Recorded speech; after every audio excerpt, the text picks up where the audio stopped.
Sound check. There we go. And actually get my menu up so I can see what I'm hitting. All right. Glad to hear it. Here it goes.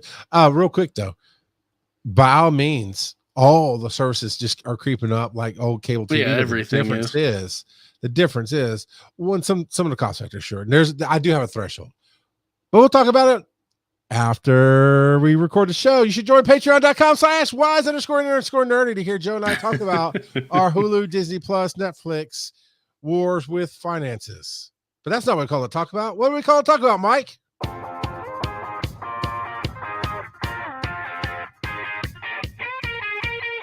Get ready to laugh out loud with Wise and Nerdy, the show hosted by two hilarious dads who bring their unique blend of wit, wisdom, and nerdiness to the airwaves. From sharing hilarious anecdotes about their own experiences to giving advice on navigating the ups and downs of life, these two dads have got you covered.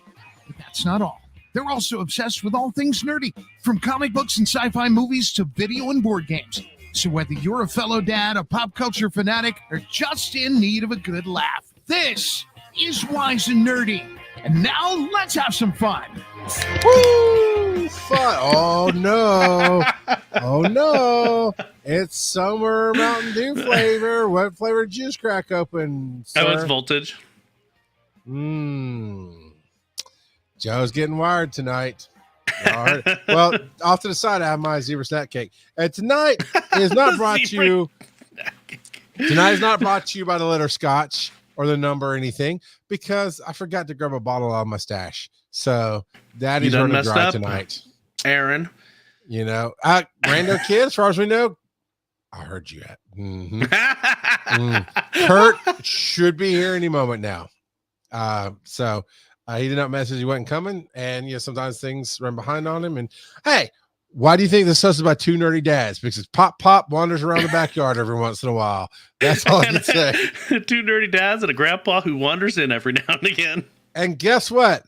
We're not calling Phil. He didn't even listen to this show. So, all right, Joe. But seriously, I'm going to leave that first part in. Join us on the Patreon. You can hear all kind of really cool other conversations that go on beyond what here is recorded for the podcast. And we'd love to have you at patreon.com/wise_nerdy. And you know what? Maybe I should start playing that. It's like, hey, y'all like Kurt? We can't afford to have him on every week. And you know what he's doing in a budget? We need to snatch his skin off and let him melt into a pile of bones. If you know that reference, you're my favorite. So that is not what we call to talk about. It's the question of the week. I like it. So, Joe, you put this one in here. What is your favorite conspiracy theory? That's a tough one. There's a lot of good ones out there. All right. A lot of good ones out there. Hit me with something, man. All right. I really like this conspiracy theory that Disney made a movie called Frozen so that when you did a Google search for Disney Frozen, it comes up with the movie instead of of the other conspiracy theory that Walt Disney's head is frozen. Oh, what happened, Joe? Did Disney Monster come in and cut us off? I thought we were immune because we're independent creators. No, Disney got me again. That's because I don't know if that's a true search though. I mean, was it before Frozen? Was it when you looked up the word Frozen? Is Walt Disney Frozen or some variation? What would pop up before? We think. I don't know. Probably. Me, I don't know. I mean, what else can you think of that associates Disney with the word Frozen? No, yeah, until Disney on Ice, but you wouldn't use the word Frozen. Really. Yeah. I mean, I would think if I just started looking. No, I guess you should put the word Disney and Frozen together. That's how that would work. Pop made it in from out back, everybody. He's all right. Oh, Disney got him too. He's frozen. All right. So moving on. So what's one of your favorite conspiracy theories? That's a tough one. Favorite conspiracy theory. We're in the wrong timeline. That's one of my favorite conspiracy theories right now. I'm starting to buy into the whole Mandela Academy effect almost stuff. level of somebody screwed up the timeline because I remember some things. I know how some things have worked, and all of a sudden people are just different. Joe, I believe that's the umbrella effect. The Umbrella Not Academy effect. See, I'm trying to work Mandela a deal with effect. Netflix, man. We already shot No, our foot no, off with Disney. Disney's Charles- like, I'm sorry, you said Frozen. What? Delete. Netflix, Umbrella Academy. I got you. Yeah, did you watch this season yet? Yeah, I didn't like it. I'm not. This is supposed to be the final season, right? I haven't seen it yet. Oh, well, okay, they left it open, but yeah, it's the final. It's the final. I haven't finished watching it, but I'm in the middle of it. I don't mind it. That's fair. I finished it, but I don't know. I did a lot of other things while I had it on the screen, basically. Which before, so here's first season. First season, top notch. Focused every minute on that thing. Just couldn't wait to the next episode. Wife was right there with me. Second season, she got a little bored, but I thought it was still top notch. Right? Okay, they twisted the things. This is how. Okay, cool. Third season. So that was the second season of Sparrow House, which was fun. Third season. No, that was the third season of Sparrow House. Third Third season season of was Sparrow. Yeah. Okay, Thursday. So yeah, second season. No, second season was Kennedy. Second season was Kennedy. Oh, right. Yes. Right. The final battle, powers evolved, hit all the high notes for me. First season, loved it. Third season went interesting choices. I kind of like it. Some of it paid off, some of it didn't. Really weird. And so for me, fourth season is, in my opinion, should have been in the last 2 or 3 episodes of the third season. Okay, so you finished it. Like and that's extended what you out by 2. Yeah, just finish it up. That's how I would have done it. Don't mind it. Don't hate it. But it doesn't quite compare to the first 2 seasons for me. Sure. So, but that's not what we're talking about. We're talking about the Umbrella Academy conspiracy theories. But yeah, the sometimes I'm like, wrong timeline. I feel that. I feel that conspiracy. What about you, Kurt? Any favorite conspiracy theories? See, favorite doesn't mean I believe them. True. Well, no, yeah. You don't have to believe them. For the sheer My favorite conspiracy theory. Never mind, I won't say that. For the sheer ridiculous nature of it, I love the flat earthers. It is so ridiculous that people who truly will back against the wall defend it. I love that so much because you just can't even argue. It's so weird that they choose that. Now, look, old timey conspiracy. My true favorite one. Paul McCartney died while he was with the Beatles, and they replaced him with a double. Yeah. And there's all kinds of clues on the albums. Yeah, I've heard that one. Isn't that a theory with Avril Lavigne too? That she died and was replaced with a double or a clone? Maybe. I've heard that one. Maybe. Along those lines, my favorite was Michael Jackson. Shortly thereafter of his announced death, right? There was some real looking footage, which we know how that can be. And this wasn't even today's footage, right? We're talking about when he died 10 years ago, 15-ish. But I mean, we can still do some great things with footage. But sure enough, looks like a coroner's van pulls in. And it's like a cell phone distance, so it's fuzzy. And it sure looks like he jumps out of the back of the coroner's van, goes in through this back door. But the reality is, Elvis. Now, again, don't know, wasn't there. Don't know about Michael Jackson. But those conspiracy theories are theories because doesn't matter how famous you are, you can disappear in this world. And people are crazy. And people I will rephrase that as people want to believe what they want to believe. Well, and then there's some of the shadier ones like art. A lot of abstract art is for money laundering or stuff like that, or government favors or whatever. Or another one that I've heard that could be true, could be not, who knows, but that the government makes up a ton of conspiracy theories to hide the conspiracy theories that get close to the truth because they're trying to hide it. Oh, yeah.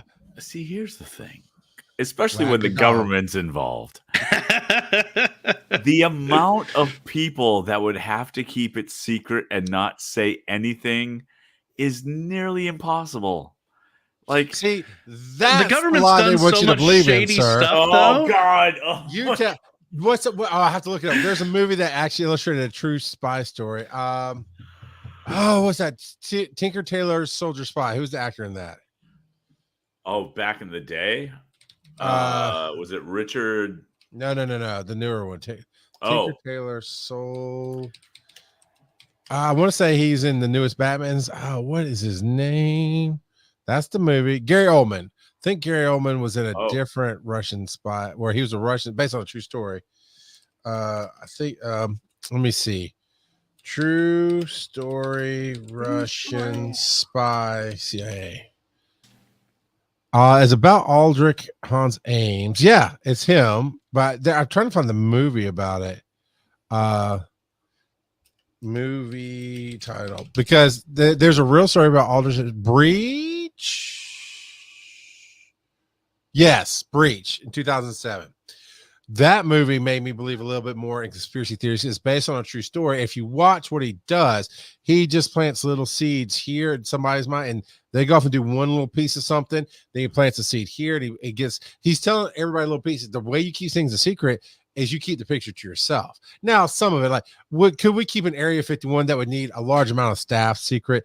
I don't know, Kurt, because definitely my grandfather, who worked on the SAM freaking missile, even though it got declassified, would not talk to me about the SAM freaking missile that he helped build. No doubt. That just means possibly. your grandfather had integrity. What I'm saying is nowadays no such thing. There are people when you deal with a lot of people, somebody's gonna say something, or somebody's gonna go, nobody's gonna believe this. Die mysteriously every year in the world. Hey, here's one of my favorite conspiracy theories: that the Clintons had that dude killed in the park. That's one of my favorite conspiracy stories. I mean, there's plenty of people that conspiracy theories claim the Clintons killed. So yeah, you know? But in reality, I'm sorry, Hollywood has brainwashed me. Maybe it's nowhere near reality, but in my perception of what can happen, looking at Oppenheimer and watching how they tell that story, and it's based on true. I know it's dramatized, but no, Oppenheimer wasn't like secret alien. Epstein didn't allow himself. But you see, have y'all watched Oppenheimer? No. I need to. Yeah. I think it's come to some streaming services now. It's on Max. Yeah. But yeah, it's a beautiful telling of. I love human stories, like how they interweave in the story, and especially based on like a documentary type figure like this. But if you watch how the congressman does things throughout the film, and like I said, it is based on true events, and I would hope that the more important parts of the story, which were maneuvering of opinion, if you will, were based off of real things that happened. But all that being said, I think, yeah, it depends on how crazy you want to talk about something. But what's the best way to stop people talking about you is get them to talk about somebody else. So there's that one. Man, I had a conspiracy theory for a second, then I lost it because I thought it. Here's one that I've been discussing lately. It's my own. Welcome to Charles and Vincent conspiracy theory. I love that people buy into that history is real. Not that things didn't happen in the past, but I honestly could not quote who said it. I want to say Sun Tzu, but probably not. But some warrior said the history goes to the victor. Whoever wins the war, you're right. So when we start teaching history, by all means, we need to understand things that happened in the past. But when somebody stands on, well, I was taught in grade school, it's like, yeah, my grade school was 20 years before your grade school, and they taught me something completely opposite. But that's how the world should work, is that we learn as we go and rediscover things and think about things in new light, those kind of things. And so I don't want to get off on the tangent here, but that here's another conspiracy theory. Government actually does anything for you. You know, but that's neither here nor there. Roll that dice. And the moon landing was faked. Dude, that movie is so horrible though. Don't watch. It was so fake, but the people that were in on it, they wanted it to be authentic, so they shot it on site. So, why you pull out the category? No, seriously though. Okay, Fly Me to the Moon is not great. I don't like not John Cena. Yeah, John Cena. I don't remember who was it. No, it was Channing Tatum. He's okay. But it was a funny little take. But he made a name for himself. How it worked theoretically. Yeah. All right. What's the category? You're right, share. What are you talking about? All right, that's my favorite, Jebediah. He's my favorite fan. Do we need to work in? Just Joe, you've got the voicemail, so tell me when we need to work them in. Because I know one, I'm pretty sure said it wasn't a bad dad joke. Neither of them were bad dad jokes. Okay, so should we work them in now before we nerd out, or what do you think? I don't think they're nerding out ones. All right, so let's just do it after the commercial break. Okay, so I'm gonna jump in here a little bit first. So I'm gonna put you guys on to something that you need to go. Kurt's talked about his games, and he is fired up. I got a game that you've got to hear about. We've never talked about on this show. Ball Ace True is such a great card game. It's ball with an ace in the middle and then TRO. So Ball Ace True is such a great card game. Trust me, Kurt, you're gonna love it. Joe, you should try it out. Okay. I'm glad you weren't drinking your Coke when I said that, Kurt, because you might have spit it out. But this dude got me turned on to Balatro, and it is an ace in the middle. Like, okay, and I sent him and Phil a screenshot. I was like, all right, again, it is what he says it is. It's hard to explain. When he was talking about power cards and things, it's really just like you said, fun run. You can pick it up, put it down. You don't have to know that much. Actually, it helps to know less about poker. Probably. Because I was trying to build cards that had a high end, like you're trying to beat somebody or not. But it's very easy to catch on. It is a lot of fun. I have yet to beat a run. I've gotten all the way to 7 rounds. You will. Oh, it took me forever too. But you will. I know. Random kid, I'm not addicted like Kirk, because I think he plays it even in his sleep. In fact, I think, Kurt, I please understand that I'm not trying to violate your HIPAA privacy, but you told me this and it was recorded, so I can't help you. Oh, yeah. Kurt had it in the waiver. He had to sign the waiver, like, if I go under, I understand I might not come out, but I really just need y'all to cut off my nerves so I can play this game while you take all the skin off.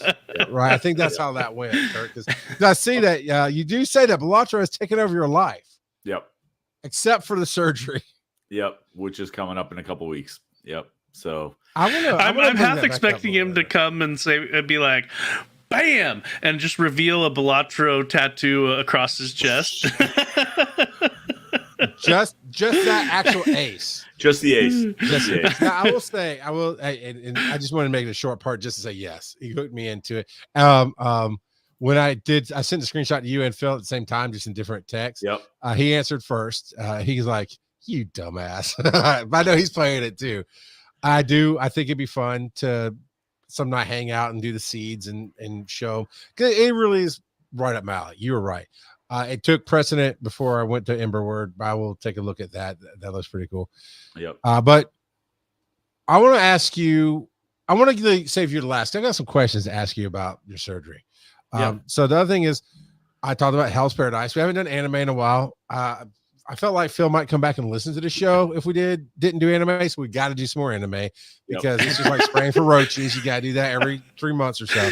An apple a day keeps the doctor away. An anime a day keeps the Phil away. Something like that.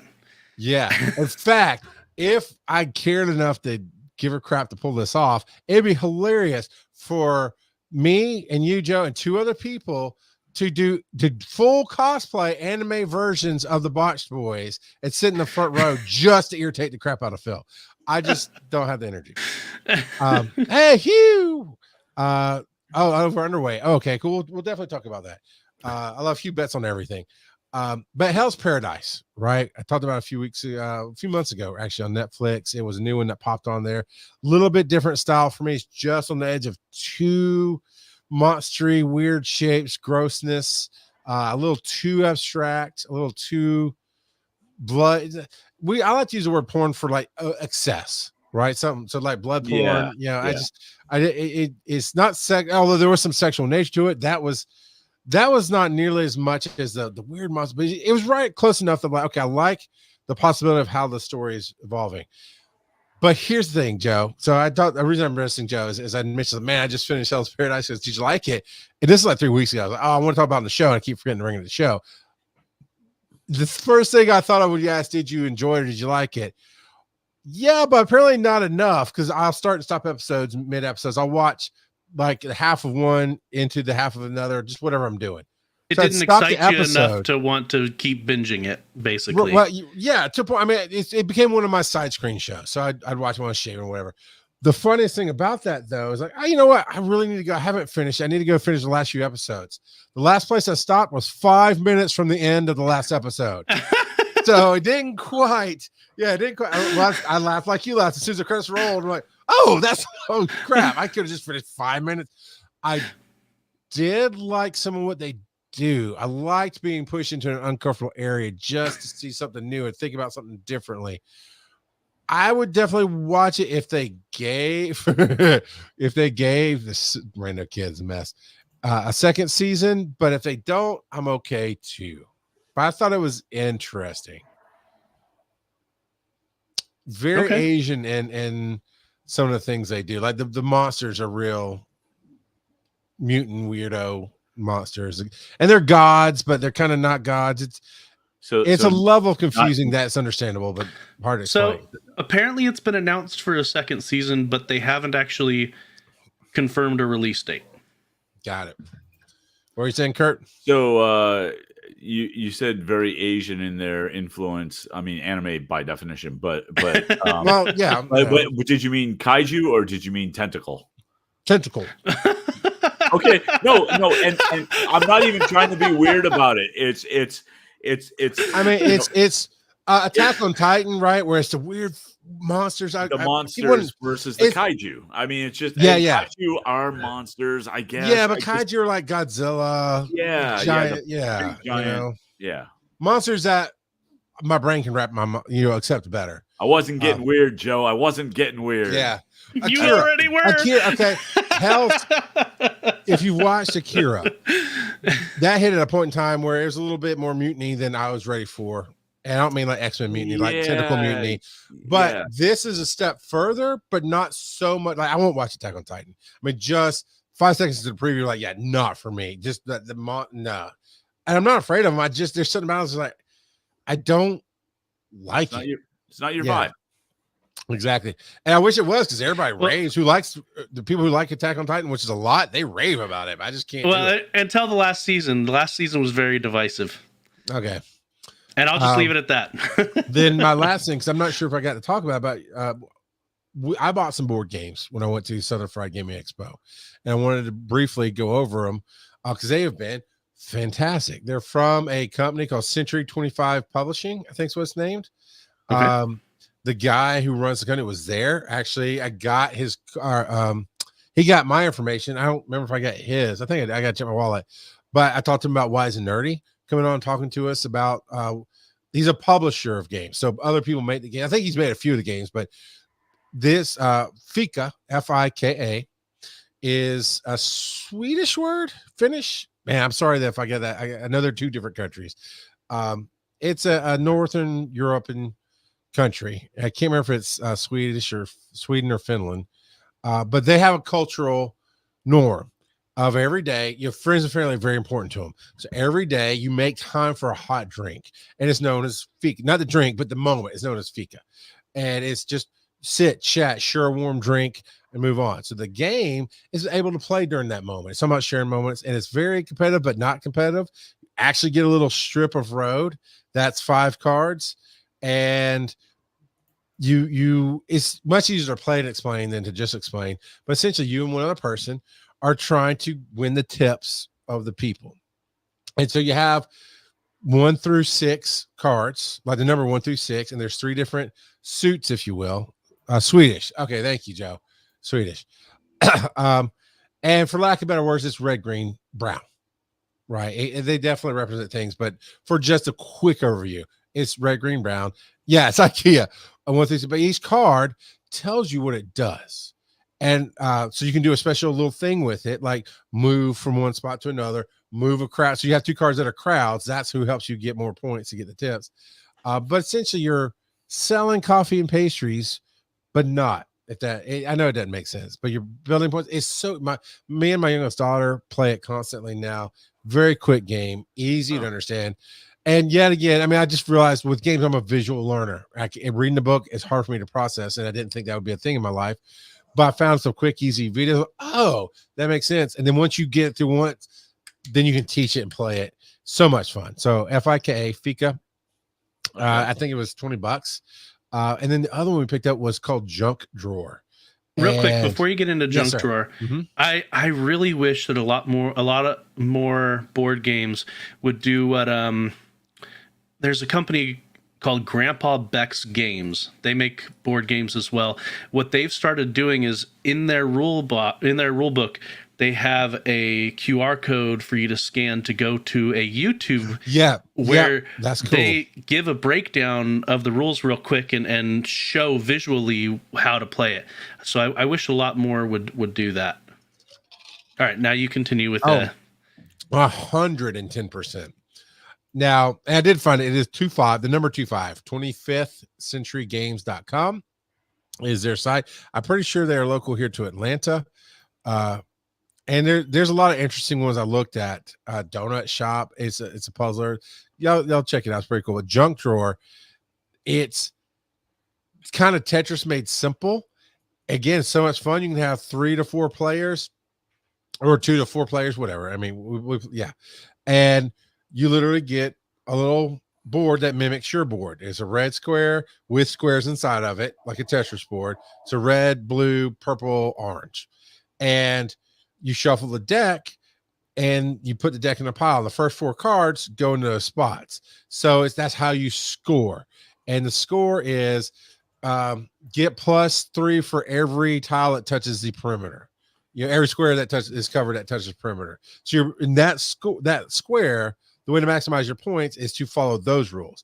Then the net square is blackout. As many squares as you can get covered, you get a point for. The next one can be, and it just every time you shuffle a deck, it changes. So you start with a 4 on there, and then everybody gets the same Tetris tile puzzle pieces that are things you have in a junk drawer. There's charging cables, there's scissors, there's sewing kits, there's all, but they're in different, obviously, shape patterns.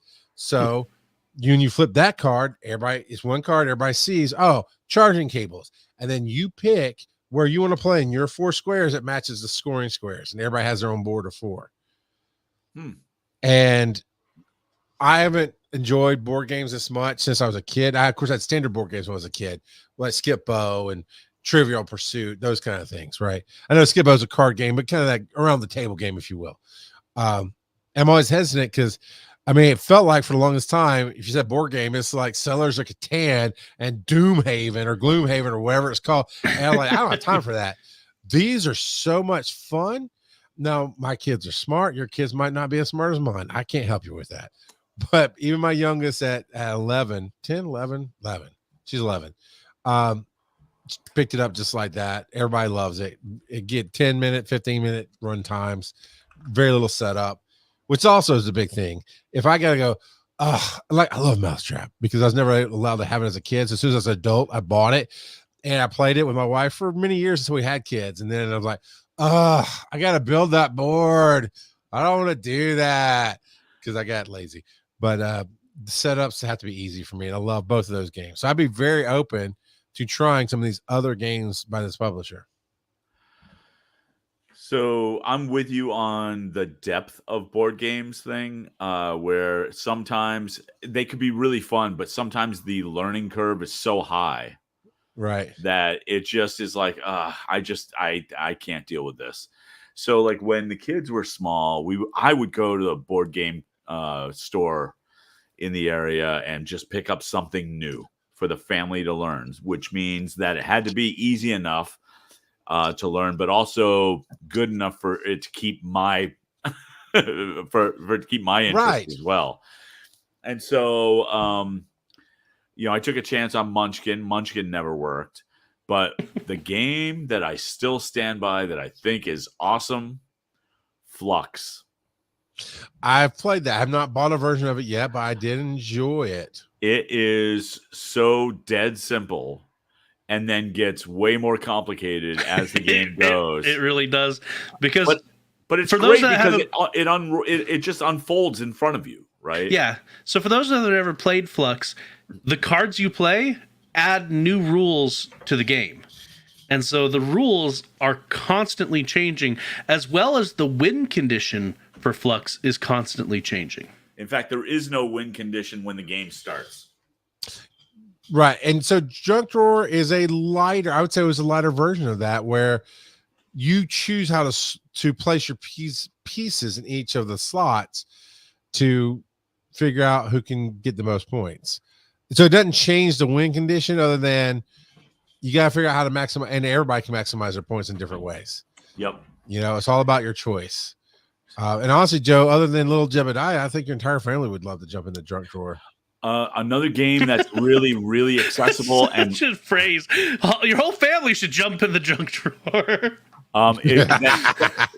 A game that sounds like what you were talking about, Charles, is a game. I had the reason I stood up and went out with my phone is because I know right where it is, but I couldn't remember the name of it. But it's called Fits, Fits, and it is literally like a Tetris board, like the well that you drop Tetris pieces into. Okay, and then it comes with a whole bunch of cards that are your game board that you fit into like the Tetris well, right? And then you draw cards, which are Tetris pieces that you have to fit onto this board, and whoever covers up all the points first wins. And it's really easy. I'm even making it sound more complicated than it is, but it's a lot of fun and just dead simple. Nice. If you like Flux, there is Flux, the board game. Now, I'm telling you, that gets way more complicated because there are 4 board game. Well, the board is 4 pieces, so it's literally on a board. You put you take a character, you move it around the board like a meeple type thing, but the board changes as the game goes. Like, each quadrant of the board can rotate or move to the other side. It changes based on what the cards pull up. It's ridiculous. And it's like, you got to be paying attention to play those games. But Flux, dead simple. Love it, love it, love it. I've bought a whole bunch of different versions of it. Yeah, it's great. And I Random Kid said you should try Blockus. I have heard of that one as well. Blockus is great. Ooh, I love that's that a game. good one. Yeah. You know Speaking of Tetris style games, Yep. Well, also speaking of Tetris style games, we actually brought real life Tetris at one point, and it's based on cards similar to Fits, I guess. But it is fun. Because we would buy games from Target, but it got to the point like we loved playing the Taco Bell game. Nobody plays anymore. That was the last game run we did. We got Taco Bell, we got Blockbuster, the game, which is a movie trivia game, but our kids don't have a deep enough well to go to that kind of trivia game yet. And then we got the Tetris game. Yeah, until these. So Joe, tell me how much you love Balatro. Whatever. I've never tried Balatro. Balatro. I've never tried Balrog, the card game. Yep. Right. Got it. You will. Oh, yes. You will. Because it's coming out on Android and iOS. Oh, see, that's where I'll get into more. But all right. Addiction in your pocket. Yep. What are you? Where are you? No, okay. Let's stop throwing the A word around, everybody. Let's stop, just because it's based loosely on poker. Dude, just it's my last name. We can say Ard all we want. Yeah, that's Arded. That sounded bad, but it did. When you talk about, it's all about resonation, and when you talk about, I guess, Kurt's life and my life of not always being able to sit down and just focus on playing a game. So when I do that, I just beat Doom Eternal the other day, but I've been working on that one for a while.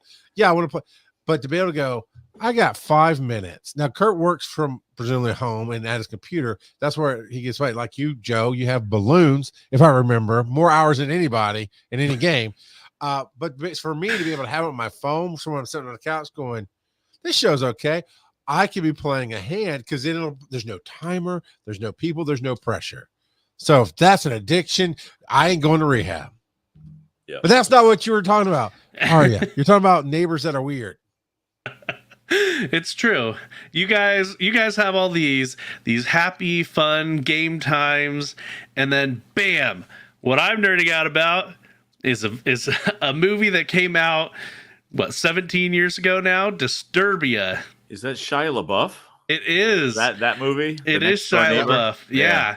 Where he gets house arrest and just starts people watching because his mom, who's Trinity from The Matrix, slices the cord on his on basically all of his electronics and cuts off all of his accounts. So he's so bored, he's just people watching all the time. It helps that a cute girl moves in next door so he can people watch her.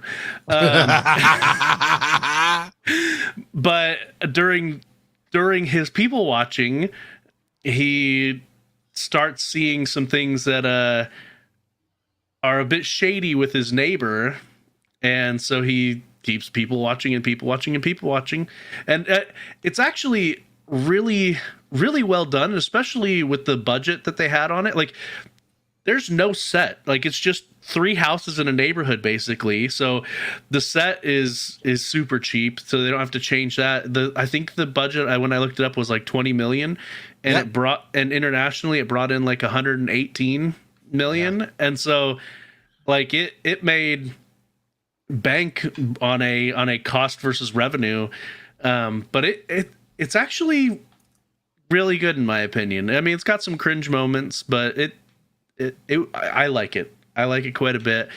It's before Shia LaBeouf went crazy, so it was good. Do it. Well, so Shia LaBeouf, he had all the marks of becoming a really good actor. He had moments of that I felt he was a good actor. Name 20 moments. Yes. all of them are in Disturbia. Even Stevens, Holes. No.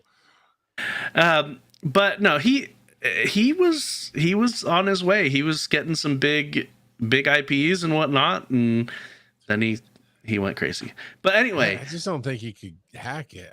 I'm sorry, it's just me. I saw him in Project Greenlight, which was one of his early things, a movie that made there. And didn't see that. Yeah. Here's not many people did. Here's my take on Shia LaBeouf. I think he took himself way too seriously and now thinks of himself as an auteur, and artiste, and it's just silly. Just do your job. He, like I said, he went crazy. Yep. Yesterday you said DiGiorno. Yeah, no, I honestly don't think here's the true answer for me. I don't think he went crazy. I think he has no friends. Because friends call you on your crap, and friends say, no, you're being an idiot. Yeah, he was surrounded by yes men and got an overinflated ego. Yes. Kind of like the people that Charles started podcasting with. Yeah. Says, never mind.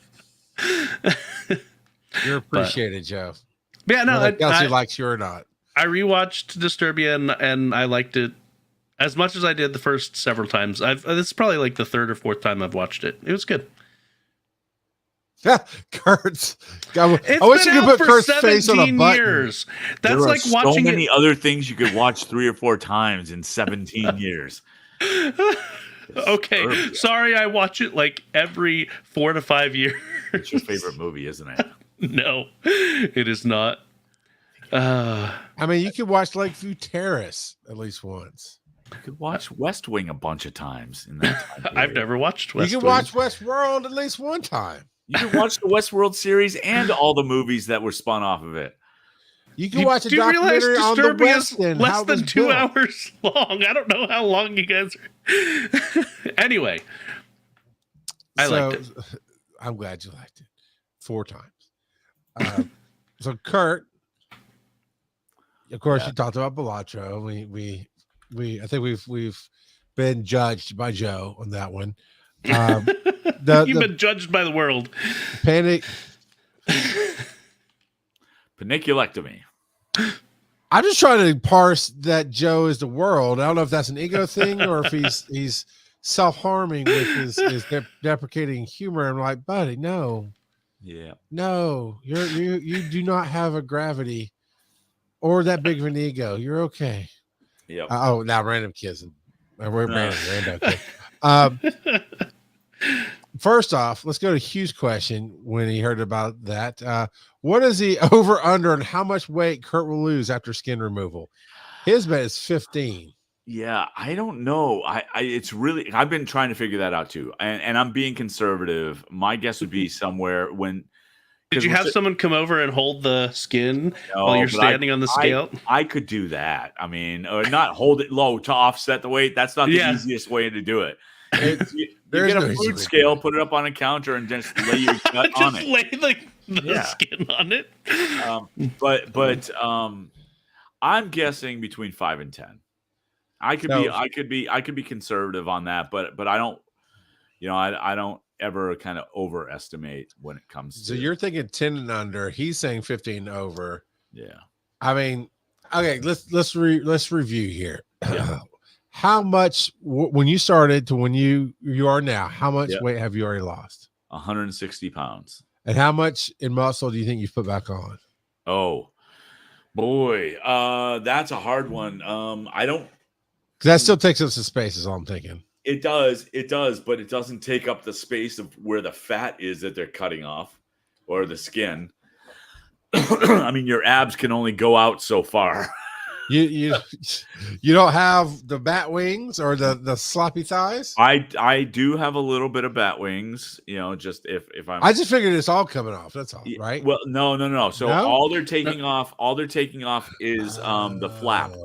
Okay. So what's called the panum, which is where your belly gets big and it hangs over your hip, your actual waistline. And so that flap, so if I'm doing it for the camera, but if my hips are here and here, right? And this is the skin that hangs over my hips as just excess skin and whatnot, they cut from here to here. And they just remove it. They just remove that. How far down does it hang between your hip bone and your knee? I mean, you won't keep your pants on, sir. Keep your pants on. I'm gonna say. Oh my God! Hold that thought. Hold it. Oh, look at this. Does your pan hang low? Does it wobble to and fro? That's random, kid. Yep. It does wobble to and fro. I cannot tie it. All right, it probably, without getting too graphic, pretty close to crotch level. So from your hip, so that's probably 5 inches, maybe. Okay. At its peak, maybe 6. It's hard to tell. I know. I'm gonna say I'm gonna go between 10 and 15. That's where I'm gonna land. All right. 15 is my max. So Q's going 15 over. You're thinking 5 or 10 and under. Joe, what'd you say? 7. 7, right at 7. No range, over under. But Joe did say he wanted to. He thinks that you should have a to-go bag of it, Kurt. I didn't say that. That was Phil. You summoned him by saying his name. Phil doesn't listen to this show. So I'm gonna qualify all of these guesses by I'm going to ask them how much what they cut off weighs. Okay. Because actual going by weight isn't right, because I'm going to be filled with liquid because they have drains installed, and there's going to be a lot of swelling and whatnot. So actual weight loss we won't know for probably a few months, actually. Yeah. Well, I kind of honestly assumed that was like standard when they do that. Well, it was a 8-pound bass. If you can tell me how big the fish is, you can tell me how big the panel is. Thank you. Right. Yeah. So I am going to ask them to weigh whatever they take off, just so I can know. Because even though it ultimately doesn't matter, I just want to know. I'm not going to take it home, and I'm not going to cook it up on the smoker. I thought you were dry it out as leather and make a handbag. So when you want to buy something, you get it in my belly. It's a belly bag. That gets into the weird range, like when people take placentas and put them in the freezer. It's weird. It's just weird. Yeah. I'm not doing it. And everybody knows that's how cannibal monsters are made. Roll that dice. Rando Kid, you said Charles joined the gym. How's that going? It took a little bit longer than anticipated to get my membership set up, and then this week is taking quite the turn, and I'm going to try to get in for the first time tomorrow. What do you plan on doing at the gym? Feeling better about myself. I really don't have. I know what you're asking. It's not what you're asking. I don't know. I'm gonna walk in and make sure how things work. Supposedly, as a company, we have a bunch of credits to do one-on-one time. Yep. And the owner's like, you can take all the credits or whatever, but I'm at least use a credit to get an idea of what I should focus on. I want to lose my belly weight. I want to tighten up my chest and my arms a little bit. But I always like to balance with my legs. So I need some knee exercises and those kind of things to strengthen up those muscles around my He's going to join the old lady aerobics class. Yep. Dude, you got me. You had me at water aerobics. You had me at old lady. An old lady. I kicked my camera. Are you happy now? So just, I know you probably know this, but exercise is terrible for weight loss. Just saying. You know what's worse for weight loss? Sitting on my ass at a desk 12 hours a day. Yeah, pretty much. But I like treadmill. I love treadmills. Then that's great. And the cardiovascular improvement that you can get by that's great. And I know you know this, but in terms of actual weight loss, exercise is like the 4th most efficient way your body can burn calories. The first is waiting for Kurt to show up on the show. No, I don't know. That was a bad joke. I'm sorry, Kurt. Don't leave. Okay, leave. It's fine. Oh, yeah. Rogue Daddy it is. Joe, what'd you roll up? Daddy, can you tell me a story? Oh, yes. Jebediah. Why even come? Just bring Jebediah. Let me talk to him for an hour. I love it. All right, man. Joe, I can't say I've ever had this moment. Kurt Boutine, if you will. I don't think you've had this moment either. Tell me about an awkward interview when you were asked about somebody else with your same name. Yeah. So if you Google Joseph Ard, you will You will run into stories about a guy named Joseph Ard in, I think, South Carolina, who killed his girlfriend and their unborn child, supposedly on accident, because I think he actually got not acquitted fully, but he got the charge lowered to involuntary manslaughter or something. But anyway, the person I was interviewing with Googled my name and asked me, "You're not the killer, right?" I'm like, no. Luckily, though, I have always signed with my middle initial, and I've put that on my resume for years as well, because that's how I sign. And so this person has a different middle initial than I do, and so it made it awkward, or at least for me. It became a very awkward interview because it kind of sets a tone when you come out the gate. You're not a murderer, are you? In an interview with someone that you have no repertoire with. Yeah, what do you want me to say to that? Yes. I'm like, you do realize that on the form it asked if I was a felon, right? I checked that box correctly. I would dare say, Kurt, we've warped Joe enough. I would hope this day and age, tomorrow he goes to that same interview and says, "You're not that murderer, are you?" And without blinking, he just goes, Are you going to give me the job? Allegedly. No, just one word. Allegedly. Allegedly. And so it definitely made awkward. I didn't get that job. That's fine. But yeah, it definitely made for a very awkward interview. I would not think that Ard was such a common name, but LinkedIn, like just in a Google search, LinkedIn is the fourth one down. It says 30 plus Joseph Ard profiles. Yeah. So there, from my understanding, and I haven't really talked to my family in Alabama, but a lot of Ards came from England and Scotland and Ireland down and settled in Alabama and kind of spread from there. So there, especially in the South, there should be a fair number of Ards.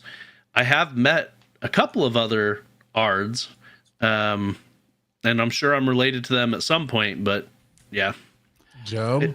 Go ahead. I think we had a baby. You and me? Here's a Joseph Ard on Instagram. He's about the right age. And just look at this handsome little devil. Hold on. Right there in the middle. Right there in the middle. Look at that little baby. He's got my hair in your face. That is our baby boy. Joseph Ard 98. Oh, I didn't even know I was a proud dad, but there we go. So Joe, all right, and then it was just me. So I looked up that guy. He was released from prison. Yeah. Post conviction release, relief rather.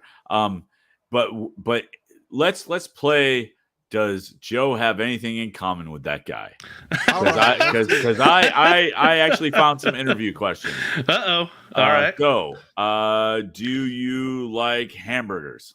Yes. So does he. No. Do you like French fries?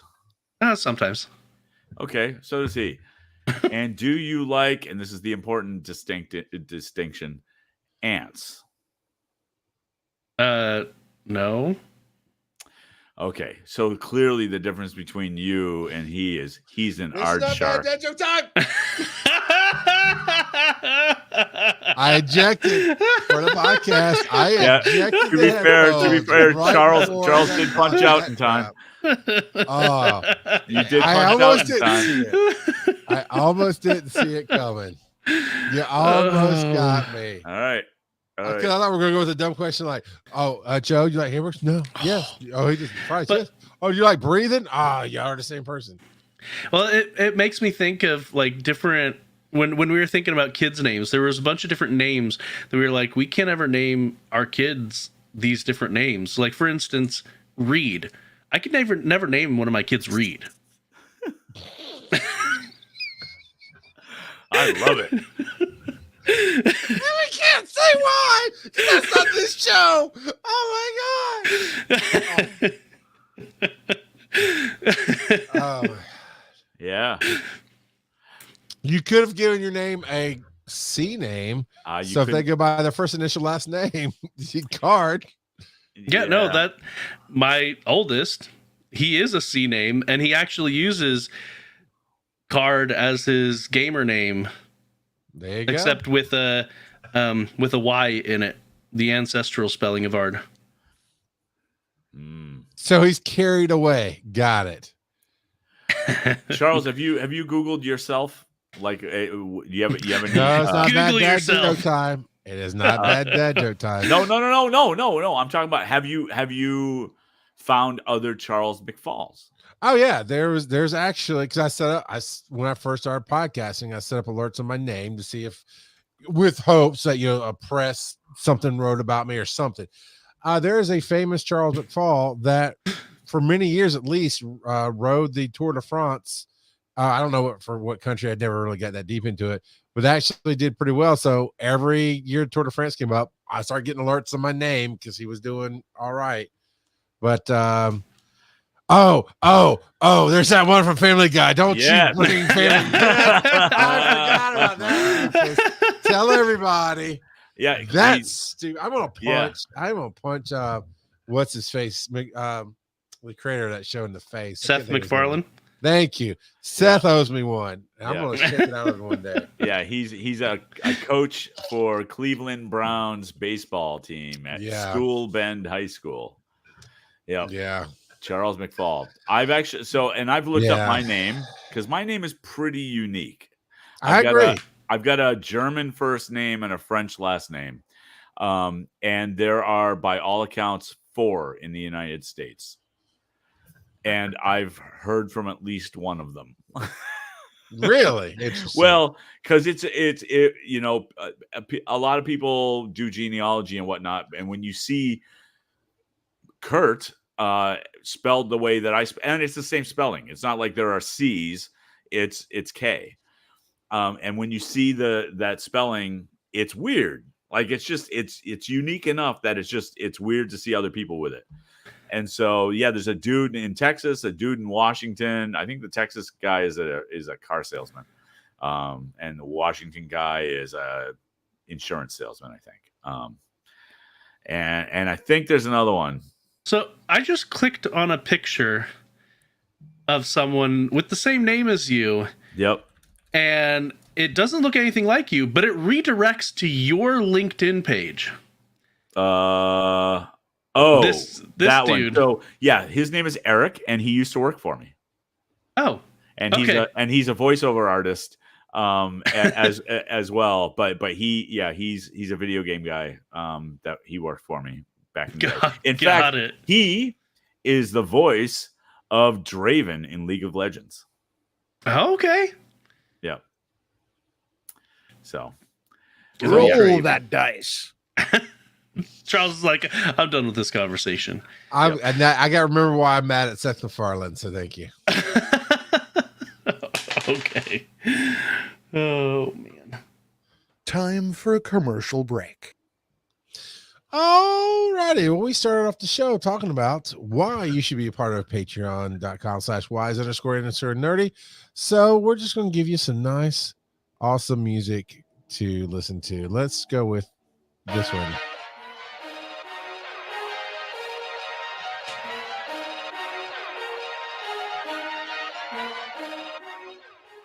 What, Kurt?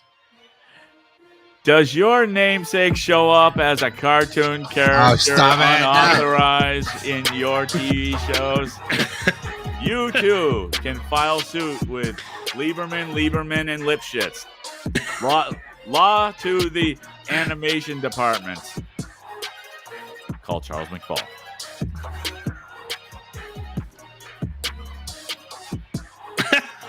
1-900 Wise Nerdy.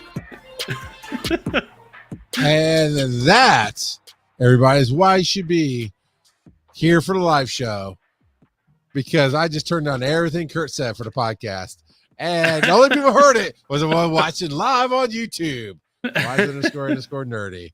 But how about call your dad? Because I saw him pop up the things. I'm assuming you said something about that. Yeah, that's what I said. wiseandnerdy.com/calldad. Yeah, that's not what you missed, people. I promise. So only 90 cents per minute. If that. I don't know why. You okay over there? Joe, we have some speaker pipes to play. We sure do. We got 2 of them from Devo Site. Sitting here and taking a break after taking part of the trampoline. It's a bit of a bittersweet. And I'm also listening to the podcast. For me, the bitter is all the good memories of watching the kids on the trampoline. The sweet is my house insurance goes down because I removed a potentially dangerous device from my yard. And also confused because I don't know what a live drop is on Patreon.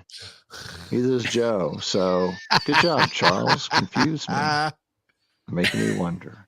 I just try to take your mind off of ruining your children's childhood and throwing away their most prized possession by, throwing out something to distract you, sir. So what is the Patreon live drop?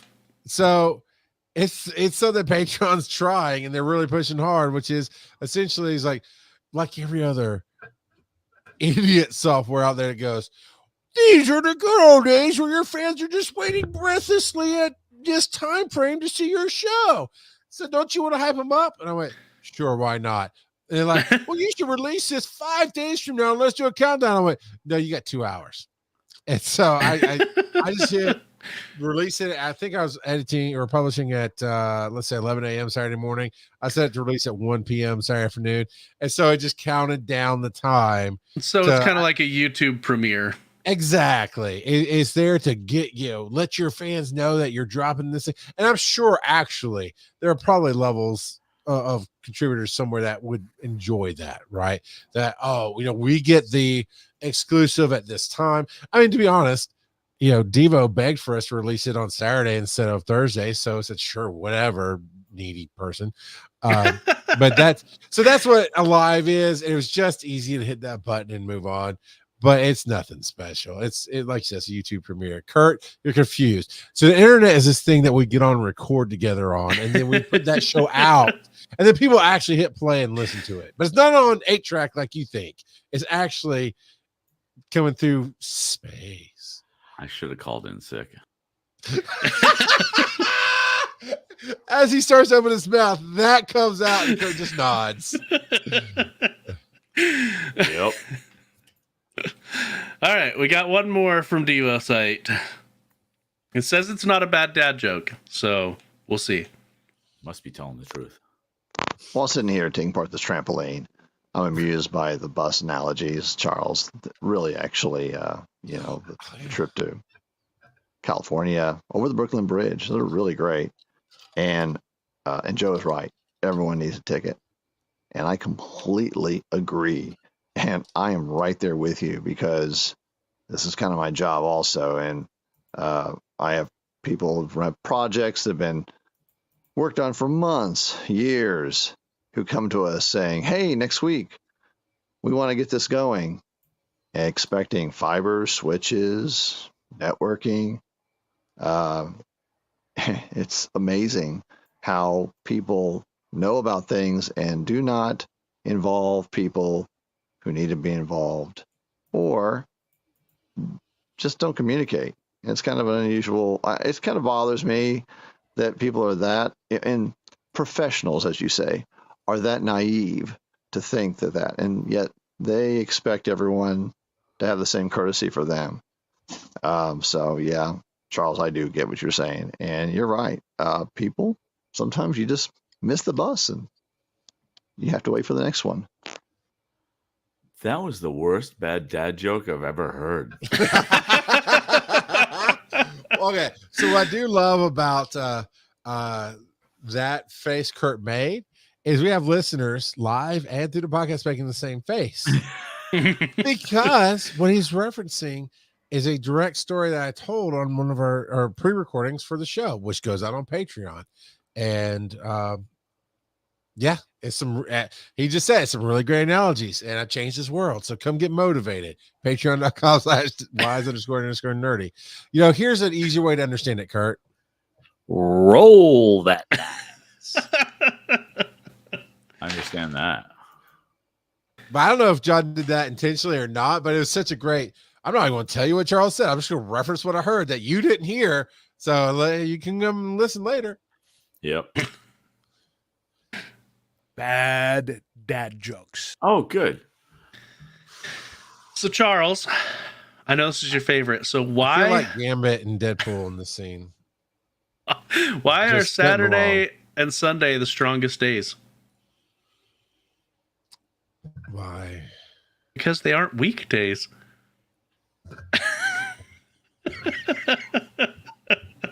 And shame on you, Charles. I saw that coming like a mile away. That's why I had to bury my hands. Like, how did I not guess that? I guess I don't have a mind of a toddler. Not yet. That was a good bad dad joke. Oh, stop, Joe. Stupid. I love that I have that on a button. So Phil sent me like this TikTok of somebody doing a skit about we're millennials. We turn off our sounds immediately. I'm like, look, dummy.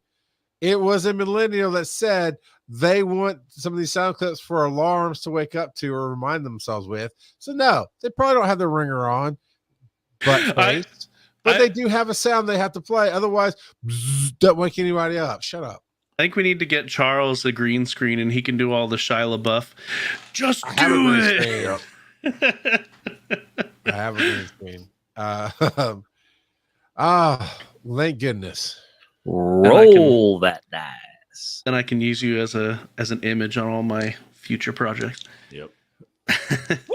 Bring them out, bring them out, bring them out. Roll the dice, come on. It's hard to yell when the barrel's in your mouth. Bring them out, bring them out. All right, what do we get? What is How happening? do I? One, I just love Deadpool. I love hearing that song in the newest movie.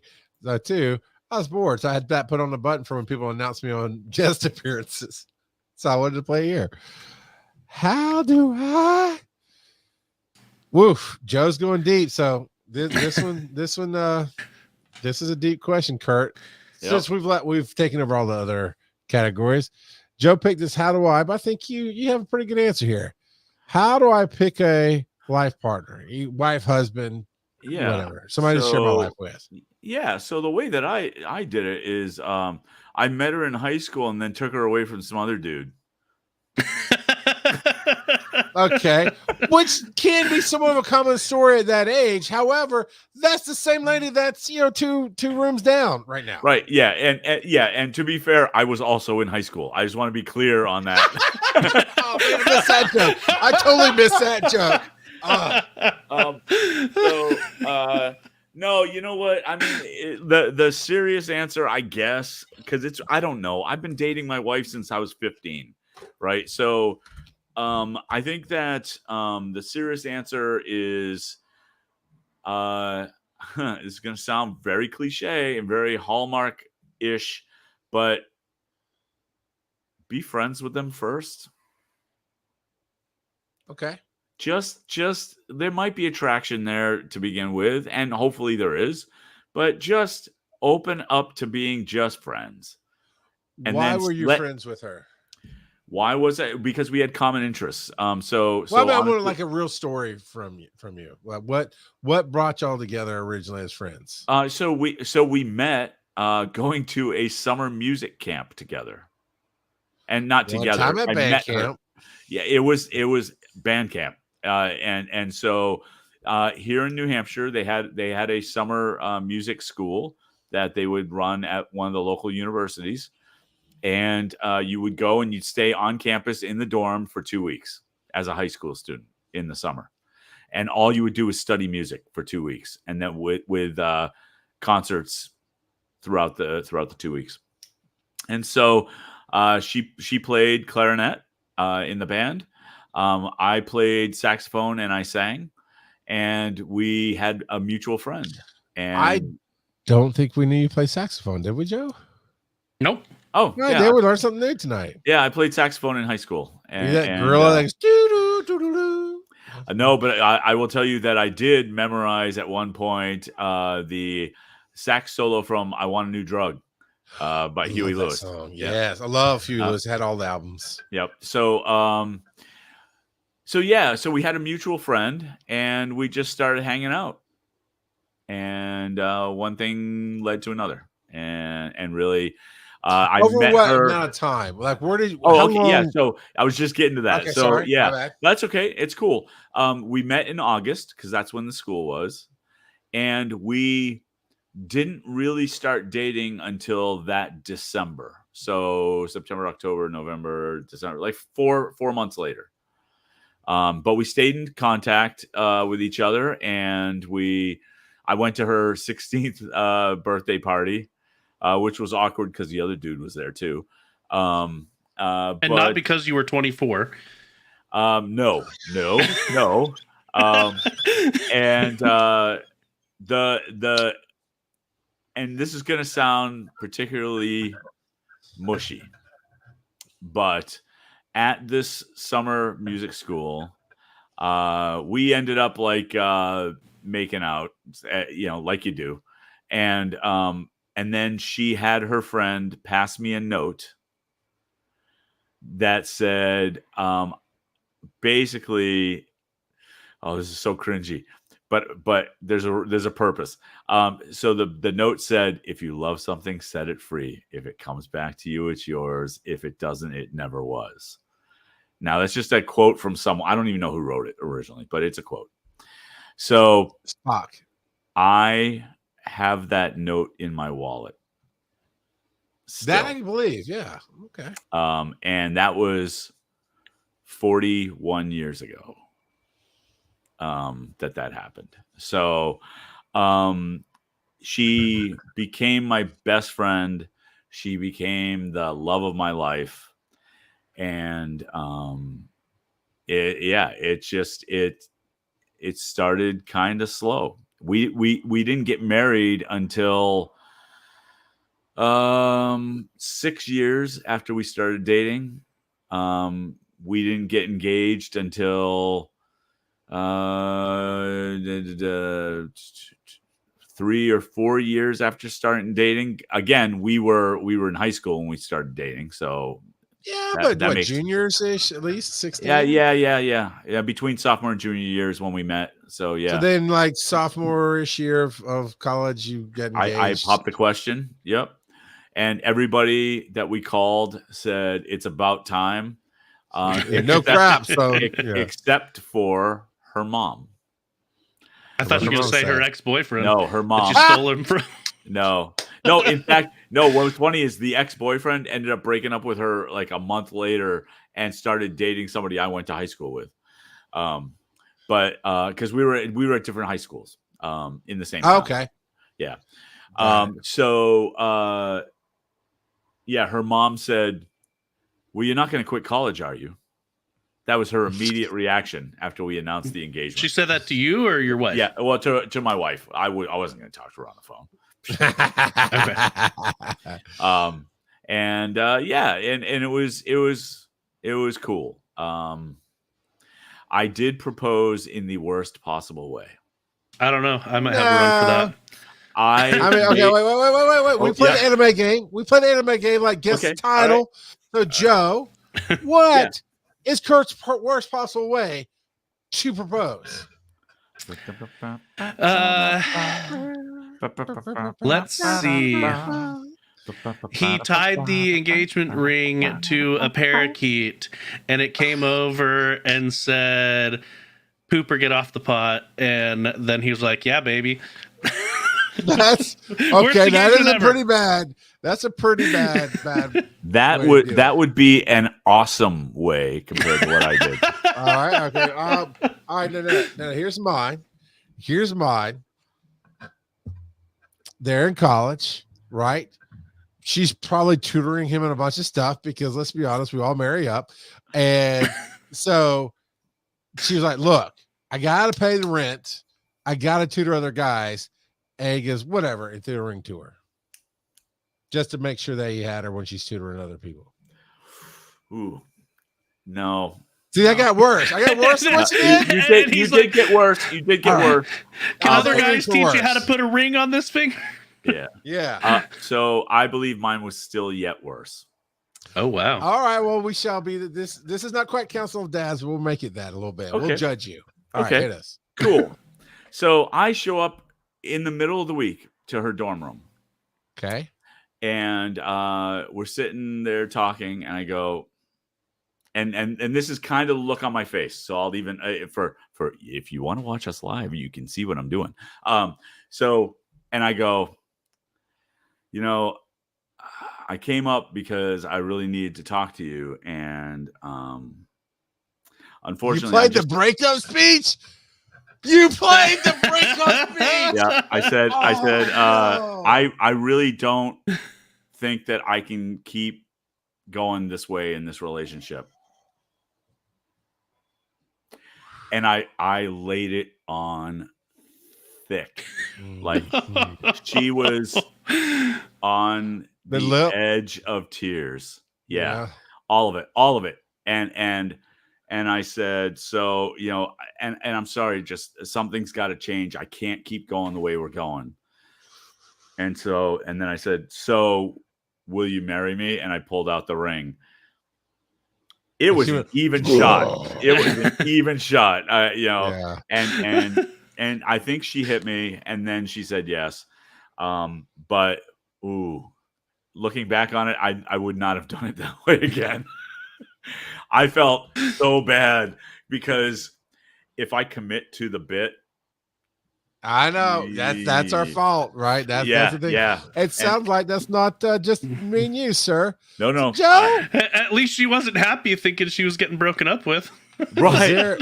Oh my God. It turned out so bad. No, I was going to call you. I've been seeing somebody. Ah!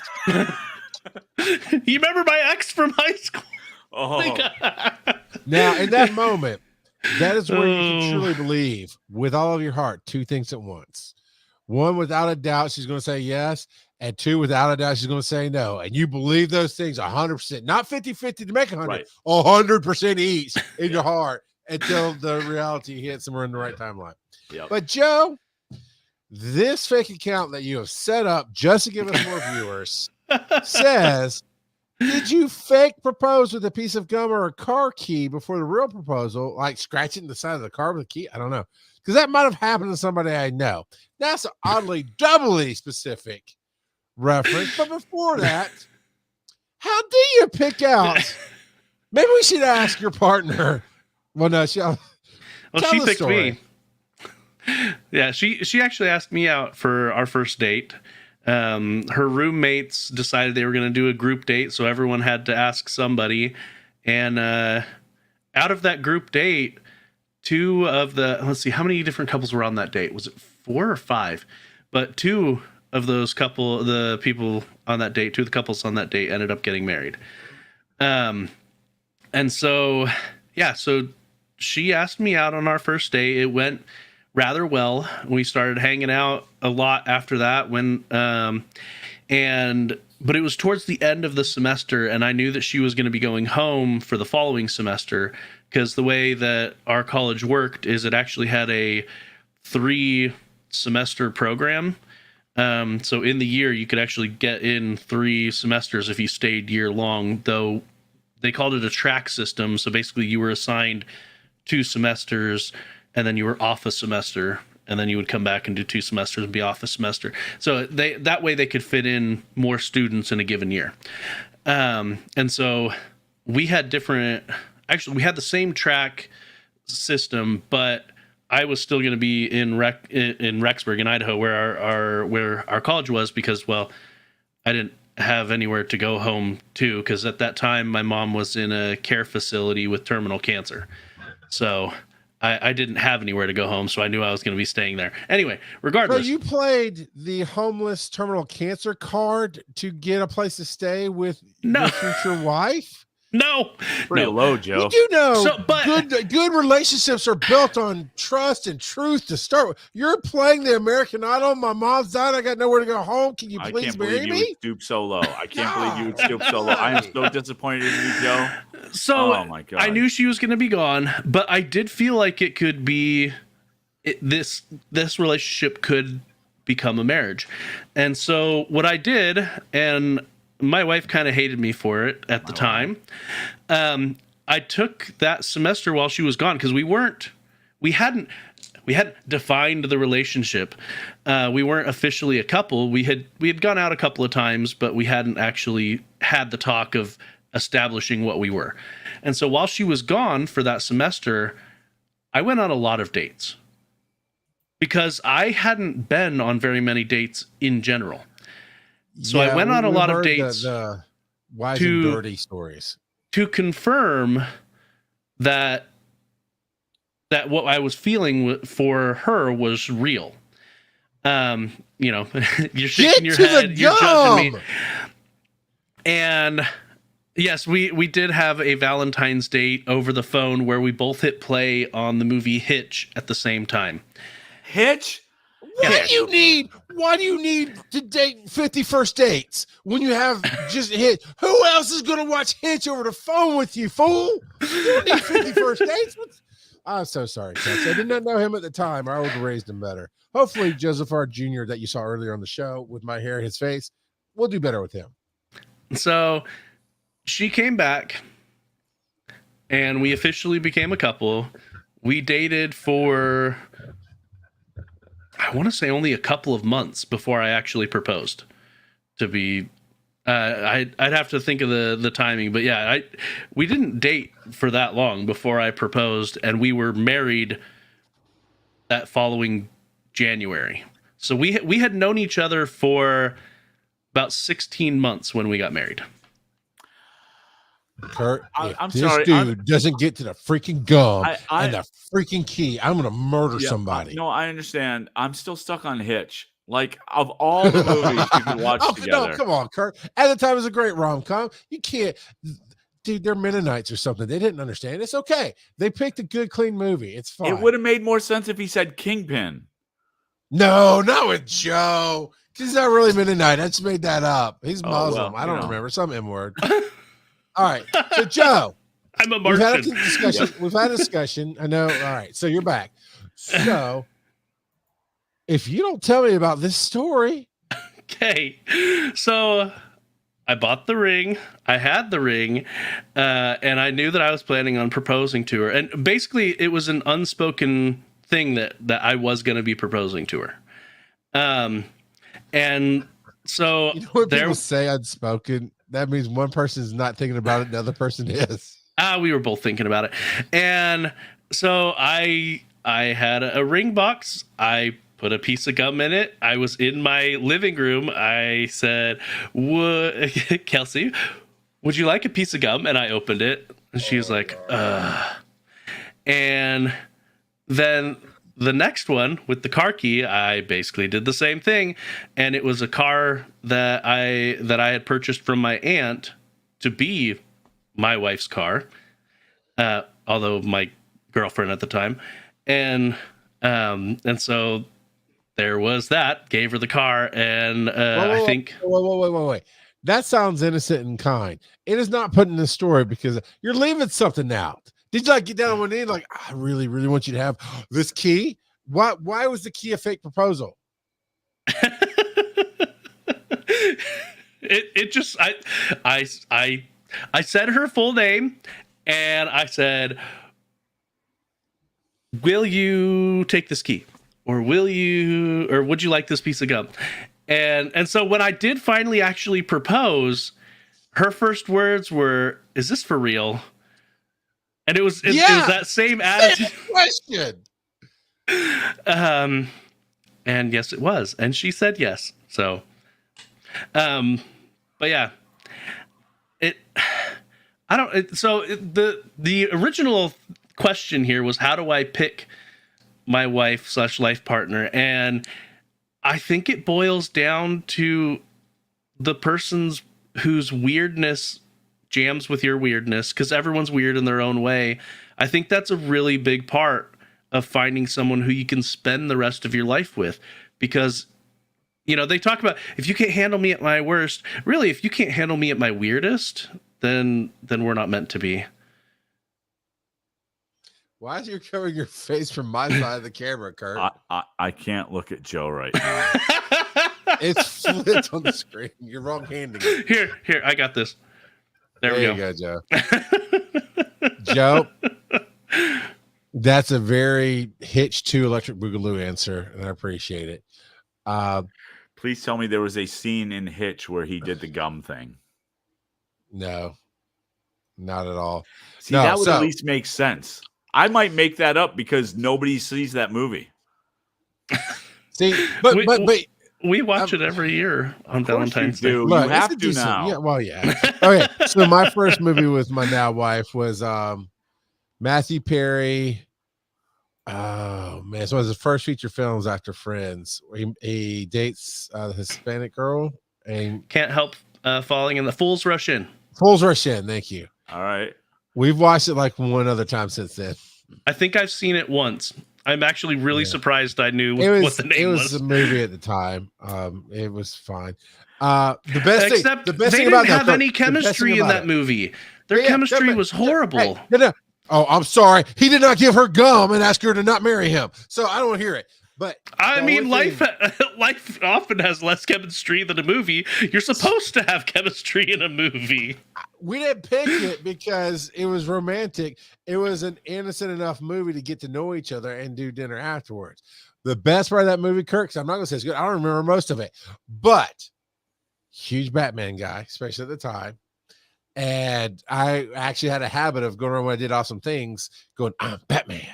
And about halfway through that film, he like takes off his coat or whatever. And I can't remember if throws a hat or throws a coat. He goes right on the coat rack and he stops in a very Matthew Perry song, goes, I'm Batman. And I laughed so hard at that and embarrassed her in a theater of like 5 people because nobody watched that movie. And when Charles proposed, he said, do you want to marry Batman? Right. No, I asked her if she wanted to be a Catwoman, dummy. Come on. So Meow. Ford Russian is probably Oscar bait compared to the movie that I first went to with my wife. Oh, what'd you go see? We went and saw Eddie and the Cruisers in the theater. Don't bother. It's terrible. And so bad that about 20 minutes in, we didn't see the rest of the movie. Not because we left the So theater. it was a great movie, is what you're because saying. we were in high school. Yeah, fair enough. So what you said is a very kind and fun way to say it. But basically, it is the person who sees the world the way you see it. And all the different ways, right? The weird matching weird is, I hear you, man. That resonates. And that definitely, I something clicked when I saw my wife, and I won't go into all that because that's a long story. But what really set the tone, now y'all have met me. Obviously, when I was 22 years old, when I met her, she was 17. We're 5 years apart. So 21, whatever that. We're right, like almost exactly 5 years apart. But I met her at the hospital. She had a job. And I decided, after seeing her a couple of times at the hospital, that I was going to ask her out. Now, Kurt, you mentioned the note. Unbeknownst to me, now my partner, what's a nice way to put somebody who is like a hound dog and hunts everything down that's not animals? Quagmire. Okay. Giggity, giggity. He was almost that level. He was almost that level of character there. And now, keep in mind, I admit, I said I'm 22. We found out she was 17, didn't know that at the time, but right in my age range, she's out of school, she's got a job. It's fine. He was like 30 something. And he was interested in her too until he found out that she was 17. I think he was still interested. No, but so he wasn't a real Quagmire. people at the hospital basically told him, well, I don't know, but as the story goes, there's a small He was hospital. like, give it a year and then I'll. No. It was a small hospital, and her mom worked there, and all the nurses worked with her mom, and they basically told him, if you so much as even say hi to her, we will kill you. I think he he wouldn't have a shot. He might have taken a shot otherwise, but he thought he'd mess with me and leave a note for her, and with my name on it. I had no idea. So there's some note left. Didn't know it. I don't remember what it said. I think she still has it somewhere, to be honest. I come back to a note with my name on it at the hospital. And I don't work for the hospital. I work for the ambulance company. But we brought in a patient. Like, is there another Charles that works around here? Like, oh, everyone's like, no, that's for you. I'm like, I'm a dude. I'm like, why the hell would I have a note on a counter in the ER? Because I didn't leave the first note. And the note was an answer back. And I'm like, I'm all confused. This note reads like I said something to her. And I didn't say something to her. And so finally my partner's like, well, yeah, I did that for you, man. I was like, what are you doing? I was very unrefined. So I finally get the courage to ask her. I think I got her number that way somehow. He got the number for me, whatever. I called her, chatted with her a little bit, was going to go ask her out. And bright day out, I have these like John Lennon type blue lens glasses. And, you know, as you do when you're a young adult trying to figure out who you are, whatever, you do little things that you can get away with. And the way this little hallway is bright sunlight comes down it. So it's actually a pretty bright hallway. And so I didn't take my glasses off. I walk out, stick my head in the door, nervous as all get out. And I'm like, as I'm leaning into, I'm over dramatic. Always have been. And I'm like laying my life on the line to ask this girl out. And she looks up, she's sitting in the chair at the desk. She looks up to me and goes, hey, those are nice glasses. Where'd you get them? Burger King? And in my head, I was like, ah! But outside, I was like, would you like to go out this weekend? She goes, yeah, maybe. I'll ask my dad, see if we're doing something. And I'm like, all right, I'm out.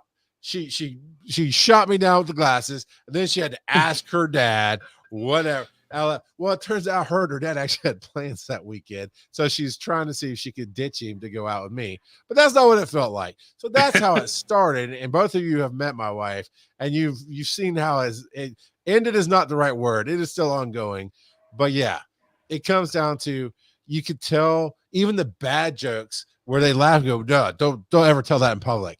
I understand you don't mean it, but yeah, you can make them laugh. I'm a certified. That's a good pickup line. Hey, girl, don't worry about your heart skipping a beat. I'm certified to use a defibrillator. I use way worse lines than that. So after I dated her, I started hitting her with all kind of pickup lines after we were dating. But yeah, for me, now we tell the story, and she was not a Star Wars fan. I did not do this because I was a Star Wars fan. But if you're a Star Wars fan, you will understand the reference. But it was just a natural thing for me because I read people. I knew she was falling in love with me. I didn't know. I was damaged. I didn't know where I felt, what I thought. And one night she got up the nerve to say, I love you. And I went, I know. And she got on my car and slammed the door. And yeah, it was mad. But I was just brutally honest. I knew that was coming. I did not know how I thought or felt. We set the tone because her life, the family, it's going to sound worse than it is, but they sweep everything under the rug, right? They get mad about something. They talk about you behind your back a little bit, but they'll always be there for you. But nobody ever confronts anything and goes, hey, you did this bad thing. But here I am just blurting out to her, oh, I think this, I think that. All this, and I'm a talker. So first date, we did see Fools Rush In. That's the only scene I remember. That and Toy Story was the preview, like the first one. And it cracked me up. And so I set the tone real. I'm a loud laugher. You guys have both met me. You know how that goes. I'm loud. I'm in people's faces. I don't care. So that helped set that tone. We went to dinner. It was Shoney's. Don't go to a Shoney's. We went there because it was a safe zone for her because her brother worked there. So she knew if after the movie, if things were weird, her brother's there to help her. If you're out, actually right? a psycho, things were weird. Right. You were there. Well, the wrong weird. Okay. Oh, well, you wait, Joe. You wait. I'm about to spike this ball on everybody. So, but we sat out in her car for like 3 hours after dinner and just talked. And that was a really perfect start to everything. Ultimately, I knew when every thought was, I can't wait to share this. I can't wait to tell. And then when you tell her something, even if something she's like, are you kidding me? And getting mad, there was no separation. And so when you talk about when they're weird matches, you're weird. Or, Kurt, the be friends with them part. I didn't quite take that, but I did. Me and her both mocked people for a long time. My wife's my best friend. We're like, yeah, no. But we realized after a time, well, who would we rather share anything with? Right. Obviously, I have friends. She kind of does. It's a thing that I don't want to get into right now, but she's friendly. You Kurt, you guys talk when you come over, those kind of things. But I'll remind me to tell you a story about Phil and the Patreon part, but I want to get to this part. So ultimately, right, we knew, it wasn't unspoken with us, Joe. We talked about everything, and we talked about the possibility of getting married and what we thought and this and that and other. It was just a matter of time of getting the ring together. And so I thought I had a bad proposal till I heard your guys' proposal. So Kelsey, buckle up, Buttercup. This is how it's done. So knowing my wife is not big on show, but I am big on creating events, I went this way. I thought it was bad at the time. Turns out 23 years later, when I hear your stories, it's not. We're in her backyard, her parents' house, which is across the street now. And it had a hammock at the time. And so we're in the backyard in this hammock, looking at sky, all lovey-dovey romantic. And she was wearing a promise ring, purity ring, whatever the 90s churches called it at the time. And this is just after 2000, but we both were teenagers in the 90s, whatever.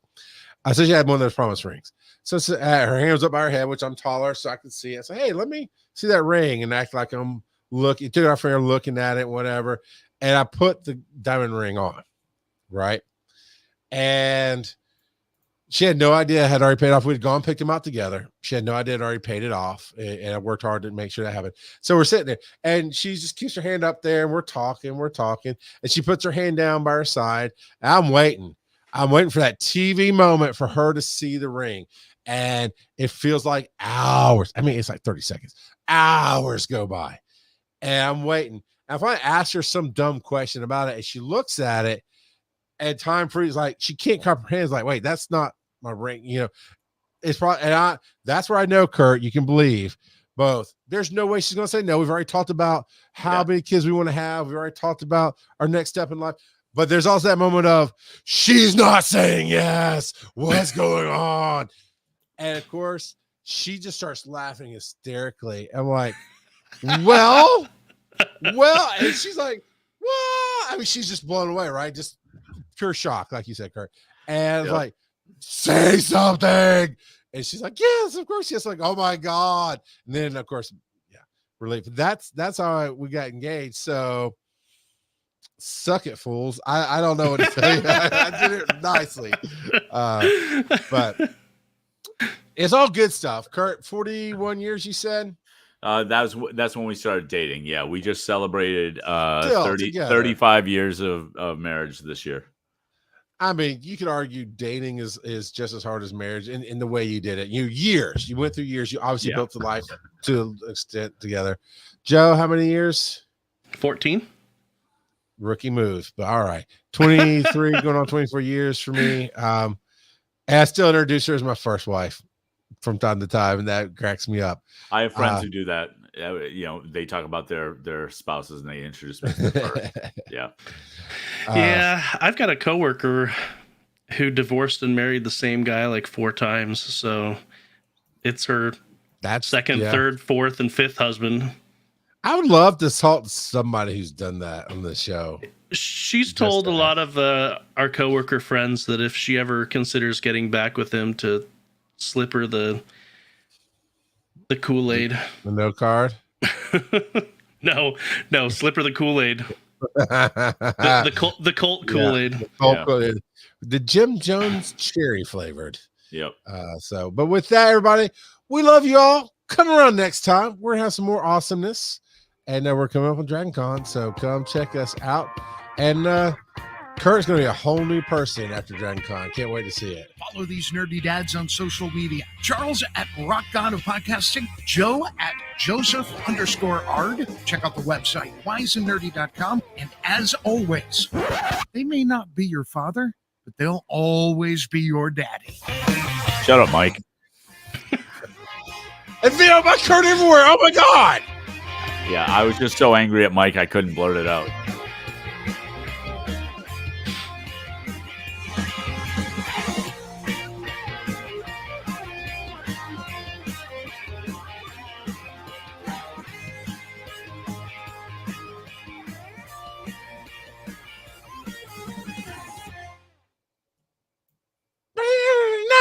I'm Batman.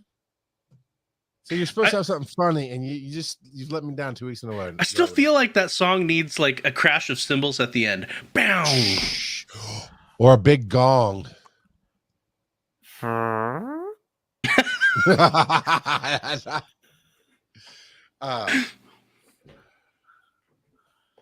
we go.